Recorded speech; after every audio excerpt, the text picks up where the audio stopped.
আজকে আমি মেন্টাল হেলথে আপনাদের মধ্যে যাদের মেন্টাল হেলথ প্রবলেম, যারা মেন্টাল হেলথে ভুগতেছেন, যারা ইনিশিয়াল স্টেজে রয়েছেন, সো তাদেরকে আমি কিছু পরামর্শ দিতে চাই যে আপনারা যদি এই রুলসগুলো ফলো করেন তাহলে আপনারা ইনিশিয়াল স্টেজ থেকেই প্রপার ওয়েতে মেন্টাল হেলথ রিকভারি করা সম্ভব।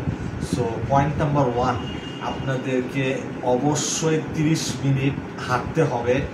2 নাম্বার, আপনাদেরকে অবশ্যই ব্যায়ামের অভ্যাস গড়ে তুলতে হবে। 3 নাম্বার, আপনারা প্রপার ওয়েতে আপনাদের 7 থেকে 8 ঘন্টা ঘুম আসতে হবে। 4 নাম্বার, আপনাদের অবশ্যই মেডিটেশন করতে হবে।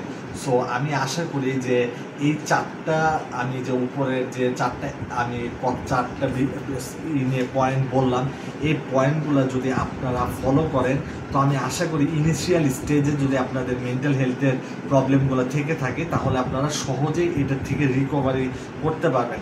এরপরেও যদি আপনাদের মধ্যে আপনারা এগুলো অ্যাপ্লাই করার পরেও, এই উপরে 4টি পয়েন্ট অ্যাপ্লাই করার পরেও যখন দেখতেছেন আপনারা কোনোভাবেই ভালো হচ্ছে না মেন্টাল হেলথ, তো সেক্ষেত্রে আপনারা দ্রুত যে কোনো সাইকোলজিস্ট বা সাইকোলজিক্যাল কাউন্সিলরের ট্রিটমেন্টের মাধ্যমে রিকভারি করে আবার আপনারা নর্মাল লাইফে ব্যাক করতে পারবেন।